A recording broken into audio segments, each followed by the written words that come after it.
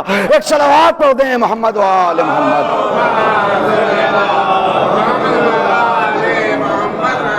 ہم تم سب کا امتحان لیں گے تمہارے ذہنوں میں کیا چل رہا ہے، ہم تم سب کا امتحان لیں گے تمہارے ذہنوں میں کیا گزر رہا ہے۔ ہم تمہارا امتحان لیں گے، بغیر امتحان کے تمہیں چھوڑیں گے نہیں۔ ساری کائنات امتحان سے گزر رہی، ایک ایک لمحہ امتحان ہے۔ کئی بار میں عرض کر چکا ہوں کہ ہمارے لیے ذاکرین کے لیے، میں اپنے لیے پہلے پڑھتا ہوں کہ ہمارے لیے بڑے امتحانات ہوتے ہیں، کبھی کبھی 3 ذاکر 4 ذاکر پڑھ لیں تب وہاں پہ بھی ہو جاتا ہے نہیں ہمارا نام تو سب سے اوپر ہونا چاہیے، ہمارا نام تو سب سے پہلے ہونا چاہیے۔ امتحان ہے، امتحان کیوں آ رہے ہو، کس کے لیے پڑھتے ہو؟ پبلک کے لیے، افراد کے لیے؟ یہ آج ہیں، یہ کل گزر جائیں گے، نہ تم رہو گے، نہ یہ عوام رہے گی، نہ سامعین رہیں گے۔ کس کے لیے پڑھتے ہو؟ ہمارے نام کے آگے بڑے بڑے ٹائٹل ہوں، 4 لائن کا ٹائٹل، تھوڑا سا نام، تاکہ لگے تو کہ حضرت علامہ مولانا فلاں ہیں، تاکہ لگے تو ہم عظیم ہیں، ہم بڑے ہیں۔ ہم تو ٹائٹل کے پیچھے بھاگتے ہیں، لیکن جو ٹائٹل کے پیچھے بھاگنے والے رہے سارے علامہ ختم ہو گئے۔ علامہ مجلسی، علامہ ہلی، علامہ طباطبائی، ان علامہ کا آج بھی تذکرہ ہے۔ کیوں؟ اگر دنیا کے بھروسے علامہ بننا چاہو گے ختم ہو جاؤ گے، اس کے لیے کام کرو گے وہ تمہارے نام کو زندہ رکھے گا۔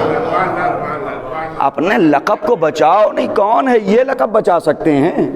ہم لوگ تو خود اپنے آپ کو بچانے کی کوشش کر رہے ہیں، ہم کسی کے لقب کو بچا سکتے ہیں؟ وہ ٹیمیں ختم ہو جائیں گی جو تعریف کرنے والی ہیں، وہ ٹیمیں ختم ہو جائیں گی جو اسپیشل نعرے لگانے والی ہیں، وہ ٹیمیں ختم ہو جائیں گی جسے لے کے چلا جاتا ہے۔ بچے گا وہ جو حی ہے، جو قیوم ہے، وہی بچا سکتا ہے۔ صلح حدیبیہ ہو رہی، صلح نامہ لکھا جا رہا ہے، امام علی صلح نامہ لکھ رہے ہیں، اس میں محمد رسول اللہ کی طرف سے سامنے والے نے اعتراض کر دیا، ہم کہاں مانتے ہیں رسول اللہ؟ اگر یہی معنی ہوتا تو پھر یہ صلح کی ضرورت ہی نہیں تھی، تو معاملہ کلیئر تھا۔ ہم آپ کو رسول اللہ مانتے ہی نہیں، آپ اس کو کاٹ دیجئے۔ رسول نے کہا علی کاٹ دو، لکھ دو محمد ابن عبداللہ، کوئی بات نہیں۔ ہم لوگ اتنی آسانی سے کٹواتے لقب؟ صلح نہ ہوگی جاؤ، یہ تو لکھا رہے گا، دیکھتے ہیں کیا ہوتا ہے۔ رسول نے کہا کاٹ دو۔ پروردگار کو یہ ادا اتنی پسند آئی، میرے حبیب آپ نے ایک پیپر سے رسول اللہ کٹوایا ہے، یہ پیپر آج ہے، یہ کل نہ رہے گا۔ صلح حدیبیہ کا ایگریمنٹ آج ہے، 5 سال بعد نہ رہے گا، 10 سال بعد نہ رہے گا۔ اتنے بڑے بڑے میوزیم ہیں، بتا دیجئے، استنبول کا میوزیم، فرانس کا پیرس کا میوزیم، ایران کا میوزیم ہے، کسی بھی میوزیم میں وہ صلح نامہ رکھا ہو کہیں نہیں ہے نا، ختم ہو گیا۔ اللہ نے کہا ایک پیپر سے کاٹو گے، ہم قرآن کریم میں محمد رسول اللہ لکھ دیں گے، جو آج بھی ہے، جو کل بھی رہے گا، ہر گھر میں رہے گا، ہر جگہ رہے گا۔ ایک صلوات پڑھ دیں محمد و آل محمد۔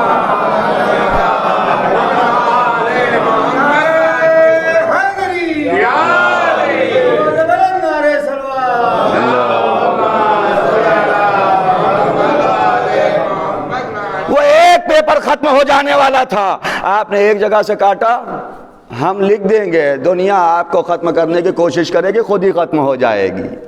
دنیا آپ کو مٹانے کی کوشش کرے گی، خود ہی مٹ جائے گی۔ ہم تو سب کا امتحان لیں گے نا، تمہارے عہدے کے ذریعے سے، تمہارے ناموں کے ذریعے سے امتحان لیا جائے گا۔ کوئی کمال تھوڑی ہے نام کے آگے رضوی لکھ لو، نقوی لکھ لو، جوادی لکھ لو، کوئی کمال نہیں ہے، نام میں کچھ نہیں رکھا۔ قریش میں اتنے کافر تھے، لیکن اللہ نے پہلی مہر جو لگائی ہے ابو لہب کے اوپر، بھئی اتنے، ابو جہل سے بڑا دشمن کوئی نہیں تھا رسول کا، ابو لہب بھی ابو جہل سے بڑا دشمن نہیں تھا۔ ابو جہل جب مر رہا تھا نا، جب مارا جا رہا تھا، تب بھی اس نے کہا کہ رسول کے اوپر لعنت ہو، اس جگہ پہ بھی رسول پہ لعنت بھیج رہا ہے، نعوذ باللہ، اتنا سرسخت دشمن۔ لیکن اس کے باوجود قرآن نے جب پہلی مہر لگائی، تبت یدا ابی لہب، کیوں؟ اس لئے کہ قرآن بتا رہا ہے ہمارے رشتہ داری میں یار تھوڑی ہے، ہمارے یہاں رشتہ داری میں جب ڈائریکٹ کے چچا کو ہم نہیں چھوڑ رہے ہیں تو نسل کے رضوی کو ہم کہاں چھوڑ دیں گے؟ ایک صلوات پڑھ دیں محمد و آل محمد۔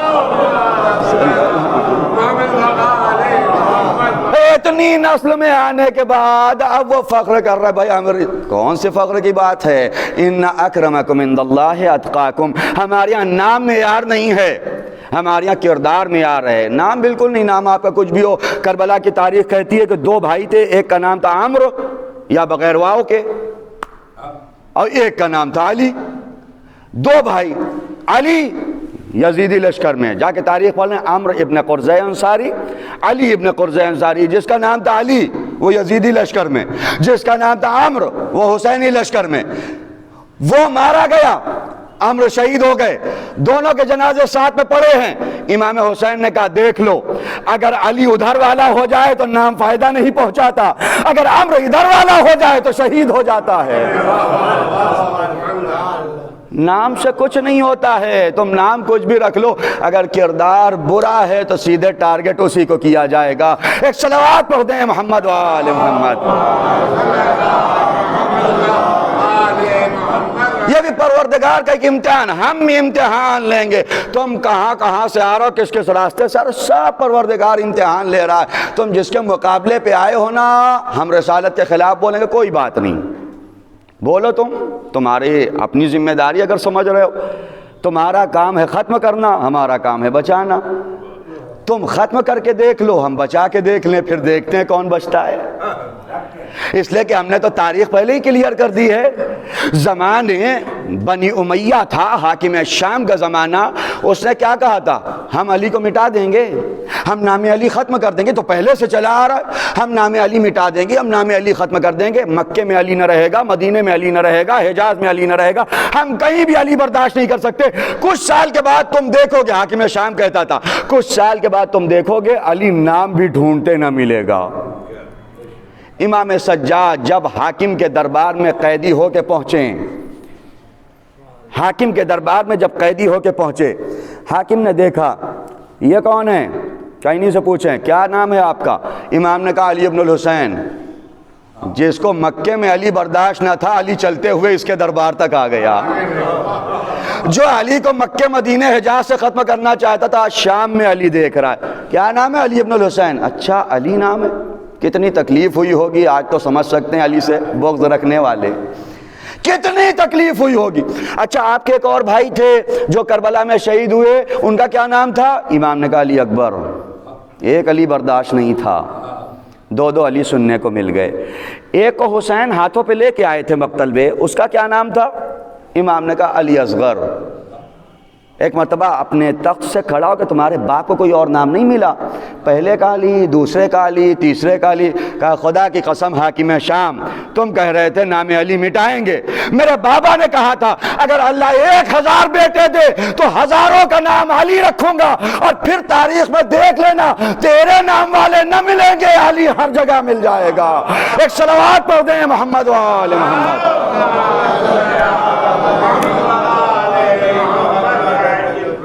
اور بالکل سیدھی سی بات ہے، کلیئر ہے، آج کے زمانے میں آ کے دیکھ لو، ان کے یہاں یہ نام مل جائے گا، ہمارے یہاں چھوڑ دو، ان کے یہاں بھی بڑی مجبوری میں ملتا ہے، نہیں ملے گا نا، کوئی نام رکھنے والا نہیں۔ وہی بات اللہ کہہ رہا تمہارا رسالت کے خلاف آؤ، شوق سے آؤ رسالت کے خلاف، لیکن تاریخ دیکھے گی تم بچتے ہو یا ہم بچتے ہیں، اس لیے کہ ہم نے سورہ انشراح میں پہلے ہی کہہ دیا ہے، اے نبی وَرَفَعْنَا لَكَ ذکرک، اے نبی ہم نے آپ کے تذکرے کو بلند کیا ہے، اور جس کے ذکر کو اللہ بلند کرے پھر کوئی اسے مٹا نہیں سکتا۔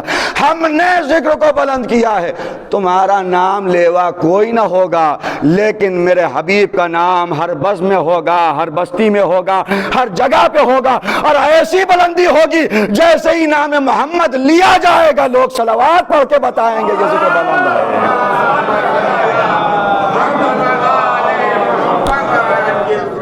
ہم اس نام کو بچائیں گے، ہم اس نام کو بلند کریں۔ یہ بھی ایک امتحان ہے، کسی نسل میں پیدا ہو گئے ہو، کبھی یہ نہ سمجھنا کہ عاقبت بخیر ہو، کبھی یہ نہ سمجھنا عاقبت بخیر ہو۔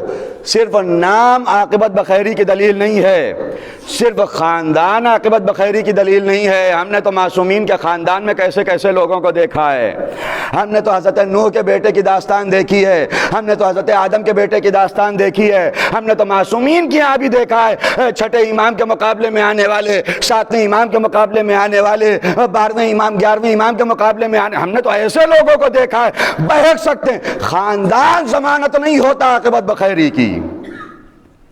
نام ضمانت نہیں ہوتا عاقبت بخیری کی۔ پھر کرنا کیا ہے؟ کہا دیکھو اگر عاقبت بخیر ہونا چاہتے سب کو دعا کرنی چاہیے۔ بڑے بڑے علماء کو بہکتے ہوئے دیکھا گیا، بڑے بڑے افراد کو بہکتے ہوئے دیکھا۔ علی کے گھر میں موجود زبیر جو دفاع کرنے پہ تیار، وہ زبیر بھی آخر تک بہک گئے، جمل میں علی کے مقابلے پہ آ گئے۔ کیسے کیسے لوگ بہکے، سب کو بہکتے دیکھا۔ سب کے لیے ضروری ہے دعا کریں پروردگار ہمیں عاقبت بخیر کرے، جب ہماری سانس نکلے تو ہم اس راہ پہ جائیں جو علی کا راستہ ہے، جو رسول کا راستہ ہے۔ اللہم اجعل عواقب امورنا خیرا، پروردگار ہمیں عاقبت بخیر کرے۔ کمال یہ نہیں ہوتا کتنی اچھی سٹارٹنگ کی ہے آپ نے، کمال یہ ہوتا ہے کہ رزلٹ کیا ہوا۔ ارے آج کل تو 2020 کا زمانہ ہے، آپ دیکھ لیں، آج کل تو بھائی اسٹارٹنگ اچھی کمال نہیں ہے، ایک ایک اوور میں معاملہ چینج ہو جاتا ہے، ویسے ہی ہماری زندگی ہے، ایک ایک لحظے ایک ایک منٹ معاملہ بدل سکتا ہے۔ کمال یہ ہے کہاں سانس نکل رہی، اس کے لیے ضروری ہے کہ ان کے دامن کو پکڑو جو تمہیں منزل تک پہنچا سکیں۔ دنیاوی سفر جب ہم کرتے ہیں، دنیاوی سفر میں کیا ہوتا ہے، امتحان میں کامیابی اگر کرنا ہے نا، دنیاوی سفر میں آپ کو جانا ہے اگر یہاں سے لکھنؤ، پڑوس میں کسی کی آپ ٹوٹی پوٹی اسپلینڈر پرانی ہونڈا اٹھائیں گے چلے جائیں گے، ارے لکھنؤ تک تو پہنچا ہی دے گی۔ کسی کی پرانی گاڑی آپ اٹھائیں گے چلے جائیں گے، لکھنؤ تک تو پہنچ ہی جائیں گے۔ لیکن اگر آپ کو جانا ہے دہلی، پھر آپ کہیں نہیں اس انجن سے کام نہیں چلے گا، یہ بیکار انجن ہے، یہ والی گاڑی نہیں، اچھی گاڑی چاہیے۔ ٹو ویلر میں چاہیے تو زیادہ سی سی کی چاہیے، 250 سی سی 500 سی سی کی۔ فور ویلر میں چاہیے تو اور اچھی گاڑی چاہیے۔ بھائی اس کو لے کے کیوں نہیں جا رہا؟ مولانا صاحب جس انجن میں عیب ہوتا ہے اس کے بھروسے لمبا سفر نہیں کیا جاتا،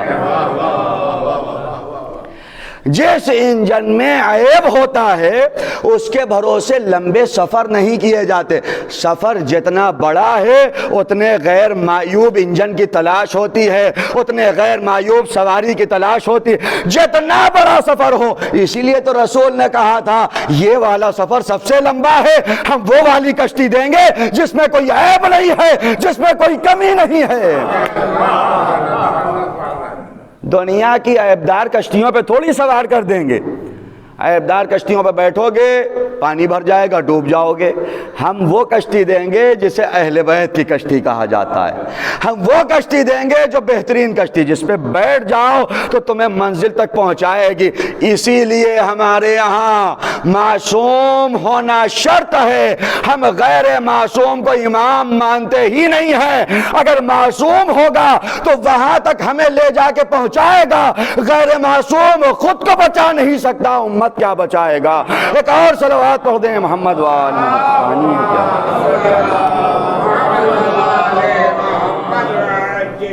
ایک اور درود پڑھ دیں محمد وآل محمد۔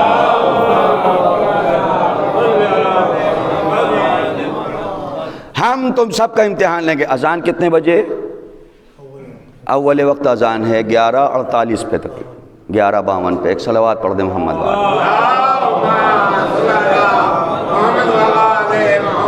ہم تم سب کا امتحان لیں گے، الگ الگ اشیاء کے ذریعے سے امتحان لیا جائے گا۔ یہ بھی ایک امتحان ہوتا ہے کہ وقت آ گیا ہے، آپ نے ختم کیا کہ نہیں کیا؟ ابھی تک تو بہت بول رہے تھے، اب ختم ہوا یا نہیں ہوا؟ یہ ایک چھوٹے چھوٹے امتحان ہیں۔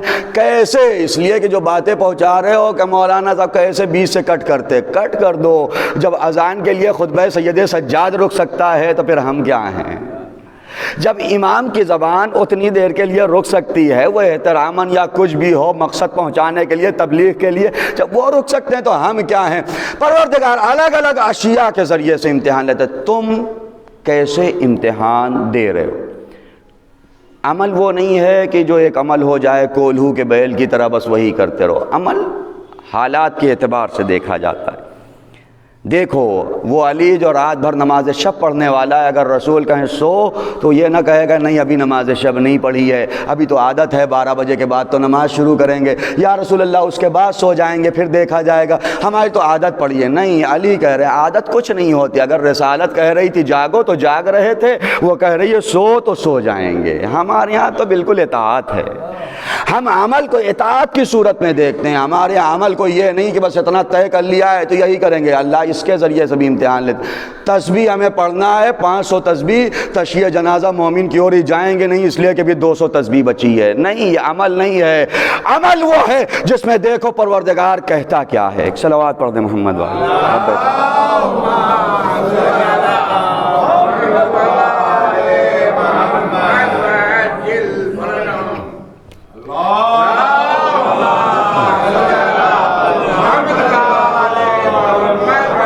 بس آخری رخ کو عرض کرتے ہوئے مصائب عرض کرنا ہے. اللہ امتحان لیتا ہے. کبھی نیک عمل کے ذریعے سے بھی تمہارا امتحان لیا جائے گا. کربلا جانے کی خواہش ہے, سب کی تمنا ہے, پروردگار ہم سب کو نصیب فرمائے, بار بار نصیب فرمائے. جب نہیں جا سکتا انسان تو کیا تکلیف ہوتی ہے وہ وہی محسوس کر سکتے ہیں, اور جو نہیں گئے ان کو بھی کیا تکلیف ہے. پروردگار وہ راہ فراہم کرے کہ ہم جلد از جلد اس جوار میں پہنچ سکیں. پروردگار اس کے ذریعے سے بھی امتحان لیتا ہے. ایران میں اصفہان کے ایک عالم تھے آغا مصطفیٰ بہشتی نژاد. زمانے صدام تھا,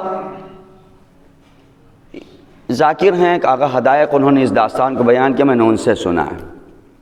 زمانے صدام وہ جب یہ لوگ مہران پہ پہنچے تو آغا مصطفیٰ بہشتی نژاد نے دیکھا کہ جو کسٹم آفیسر ہے وہاں سے لوگوں کو گزار تو رہا ہے, لیکن عورتیں جتنی سب سے کہہ رہا چہرہ کھولو ہم چہرہ دیکھیں گے. انہوں نے یہ کہا چہرہ دکھا دینا تو برا نہیں تھا, لیکن میں نے دیکھا اس کی نظر صحیح نہیں, یہ غلط نظروں سے عورتوں کو دیکھ رہا ہے. جب میری نوبت آئی اس نے کہا اپنی زوجہ کے چہرے سے نقاب ہٹائیے. میں نے کہا نہیں ہٹے گا, اس لیے کہ تمہاری نگاہ صحیح نہیں. کسٹم آفیسر نے کہا پھر ہم تم کو زیارت کے لیے جانے نہیں دیں گے. کہا کوئی بات نہیں, ہم زیارت کے لیے جائیں گے بھی نہیں, اس لیے کہ عزت پامال کر کے زیارت پہ مولا نے نہیں بلایا ہے. مولا عزیز ہیں, وہ عزت کے ساتھ بلاتے ہیں. اگر آ رہے ہو ہماری بارگاہ میں عزیز بن کے آؤ, عزت دار بن کے آؤ. اور اسی لیے مسئلہ ہے کہ اگر کوئی آپ کو پیسہ دے حج کے لیے زیارت کے لیے پھر کہے ہمارا احسان ماننا پڑے گا, یہ مسئلہ ہے پیسہ اس کے منہ پہ مار دو. ہم کسی کا احسان لے کے زیارت کے لیے نہیں جائیں گے, عزیز کی بارگاہ میں عزت دار بن کے جائیں گے. ایسے کوئی مدد کرے ٹھیک ہے. انہوں نے کہا چہرہ نہیں کھلے گا, کام نہیں جانے دیں گے, کام جائیں گے بھی نہیں. واپس چلے گئے آقا مصطفیٰ بہشتی نژاد. لوگ گئے زیارت کر کے واپس آئے. عرصہ گزر گیا, آقا مصطفیٰ بہشتی نژاد کی وفات ہو گئی. 7 کا دن تھا. ایک شخص مشہد سے پہنچا تلاش کرتا ہوا, کہاں ہے مصطفیٰ بہشتی نژاد کا گھر, کہاں ہے وہ گھر. لوگوں نے بتایا یہی گھر ہے. آئے, پرسہ پیش کیا بیٹے کو.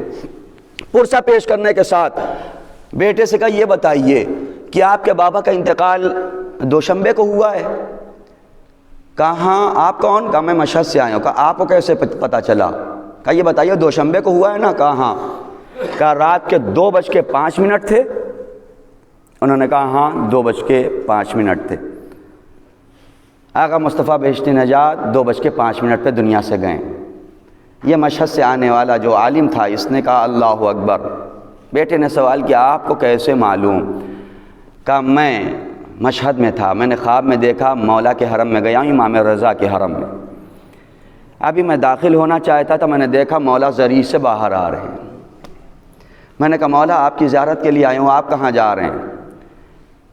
امام نے کہا میرا حقیقی چاہنے والا اس وقت دنیا سے جا رہا ہے, میں اس کے سرہانے نہ جاؤں؟ ایک میرا زائر دنیا سے جا رہا ہے, میں اس کے سرہانے نہ جاؤں؟ سارے معصومین سرہانے پہنچ چکے, میں بھی وہیں جا رہا ہوں.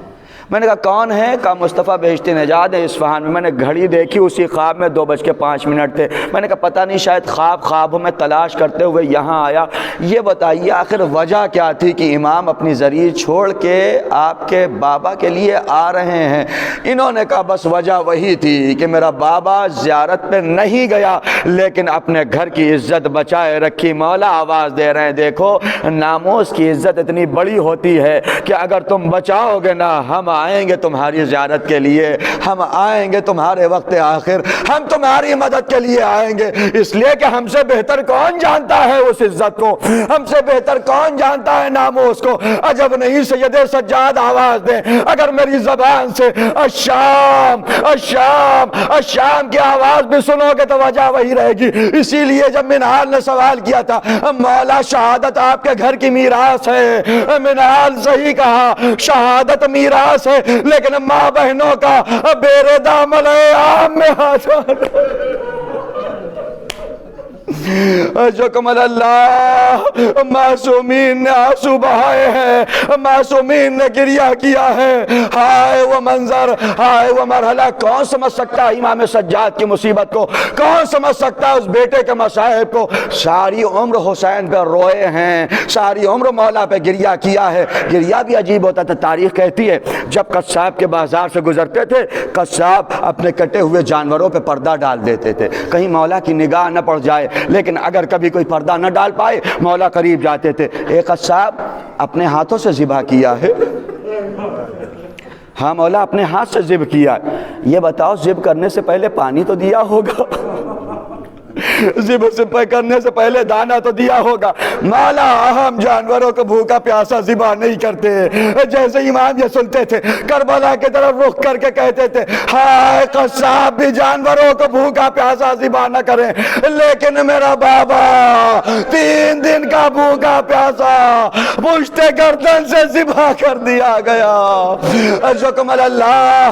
پھر وہی تاریخ کہتی ہے کبھی امام سجاد اسی بازار سے گزر رہے تھے، آپ نے دیکھا ایک اجنبی جو سوال کر رہا ہے کوئی میری مدد کرنے والا ہے، کوئی مجھے بے نیاز کرنے والا، میں ابن السبیل ہو گیا ہوں، اپنے گھر میں پیسے والا ہوں، یہاں میرے پاس پیسہ نہیں، کوئی مجھے پیسہ دے دے اپنے گھر تک پہنچ جاؤں۔ امام اس کے قریب گئے، بھائی یہاں سے نہیں ہو؟ کہا نہیں یہاں سے نہیں۔ مولا نے کہا میں تمہیں مالا مال کر دوں گا، لیکن بس ایک سوال ہے، اجنبی ہو، فرض کرو تمہیں موت آ جائے، یہاں تم دنیا سے گزر جاؤ، تمہیں کون غسل دے گا؟ تمہیں کون کفن پہنائے گا؟ تمہیں کون دفن کرے گا؟ اس نے کہا مولا اجنبی ضرور ہوں لیکن مسلمانوں پہ بھروسہ ہے، کوئی نہ کوئی تو غسل دے دے گا، مسلمانوں پہ بھروسہ ہے، کوئی نہ کوئی تو غسل دے دے گا، کوئی نہ کوئی تو کفن پہنا دے گا۔ مولا پھر کربلا کی طرف رخ کرتے تھے، ہاں ایک اجنبی کو مسلمانوں پہ اتنا بھروسہ، رسول کا نواسا، 3 دن تک تپتے صحرا میں اس کا جنازہ بے گور و کفن پڑا رہا، کوئی غسل دینے والا نہ تھا، کوئی کفن پہنانے والا نہ تھا۔ ہائے حسین۔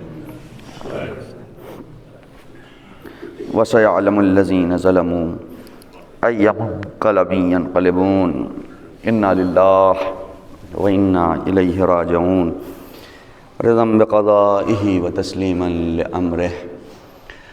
بہرحال ہماری اس مختصر سی مجلس اعزاء کو قبول فرما، جہاں جہاں بھی شیعان حیدر کرار ان کی جان مال عزت و آبرو کی حفاظت فرما، ہم میں جو بیمار ہیں ان کی بیماری کو دور فرما، ہم میں جو مقروض ہیں ان کے قرضوں کو ادا فرما، مزارات مقدسہ کی حفاظت فرما۔ پروردگار مرحومہ اور مرحومہ کے بیٹے بھی غالباً دنیا سے جا چکے ہیں، ان کی ارواح کو جوار معصومین میں جگہ عطا فرما، ہمارے امام کے ظہور میں تعجیل فرما، ہمیں ان کے اعوان و انصار میں شمار فرما۔ سورہ حمد اور سورہ اخلاص کی تلاوت فرما کر مرحومہ سجاد فاطمہ بنت ولایت حسین کی روح کو عیسیٰ ناصی ہوئی دربار سے لوٹائی فاطمہ، اے روتی ہوئی دربار سے لوٹائی فاطمہ، اے روتی ہوئی دربار سے لوٹائی فاطمہ، اے روتی ہوئی دربار سے لوٹائی فاطمہ، کیا وہاں سے ہے لا جانے کیا وہاں سے دیکھائی فاطمہ، روتی ہوئی دربار سے لوٹائی فاطمہ، روتی ہوئی دربار سے لوٹائی فاطمہ، حق دینے سے لعینوں نے انکار کر دیا، حق دینے سے لعینوں نے انکار کر دیا۔